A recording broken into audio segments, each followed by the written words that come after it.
Bapak Ibu sederek ingkang kinasih ing Gusti Yesus, sugeng kepanggih kaliyan kula, Kenzi Agnes Shalom Gunawan saking GKJ Salaman Klasis Magelang. Sakmenika kita sesarengan badhe mirengaken sabdanipun Gusti lumantar panyuraos Sabda Winedhar. Dinten samenika Setu Kliwon 12 Juli 2020 Minggu Limrah. Waosan kapetik saking Kaimaman 19 ayat 1 dumugi sekawan, Jabur 20 ayat 1 dumugi sedasa, lan Yohanan 3 ayat 16 dumugi 21. Kanthi jejer Gusti Yesus Sang Juru Wilujeng. Nats punika kapetik saking Yohanan 3 ayat 17. Sebab Gusti anggone ngutus Kang Putra ngrawuhi jagat iku, supaya mitulungi rahayu marang jagat. Kula lan panjenengan minangka titahipun Gusti Allah temtu sampun mangertos bilih manungsa katitahaken miturut gambar lan citranipun Gusti Allah. Ingkang tegesipun manungsa katimbalan neksekaken utawi ambabaraken wonten ing pagesanganipun ing saben dinten. Caranipun Gusti Allah gesang. Nanging manungsa boten saged netepi timbalan wau. Malah mbalela madeg Allah piyambak. Amargi saking punika bumi dalah saisinipun kenging ing ipat-ipatipun Gusti Allah. Panggesanganipun manungsa sangsaya dangu sangsaya tebih saking Gusti Allah.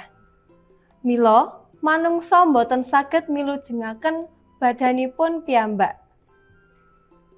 Nas dinten punika nelakaken punapa tujuanipun Gusti Yesus Kristus rawuh ing donya punika. Inggih punika maringi kawilujengan dhateng manungsa. Punika wujud katresnan Gusti Allah dhateng manungsa, mbok bilih kathah tiyang ingkang sami nganggep bilih Gusti Allah punika minangka Gusti ingkang siap maringi paukuman awet manungsa.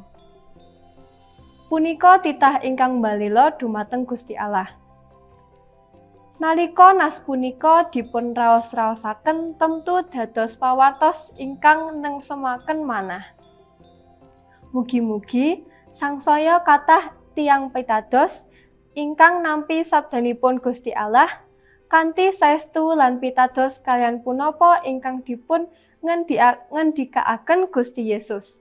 Lan mesti sampun kathah tiyang ingkang saged nglampahi panggesanganipun kanthi kebak ing kabingahan. Sebab Gusti anggone ngutus Kang Putra ngrawuhi jagat iku supaya ngadili marang jagat, nanging supaya mitulungi rahayu marang jagat. Nas dinten punika nerasakaken salah satunggaling ayat ing kondang wonten ing kitab suci.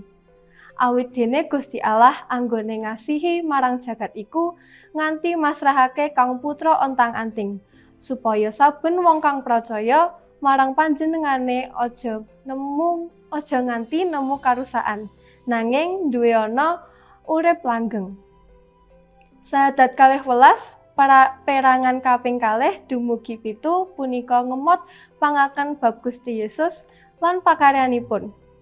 Inggih punika pakaryanipun ingkang kangge milujengaken para tiyang ingkang pitados. Sumangga minangka tiyang ingkang sampun nampi kawilujengan, kula lan panjenengan sami nglampahi gesang kanthi kebak kabingahan lan raos syukur. Sumangga dipun raosaken Gusti berkahi. Amin.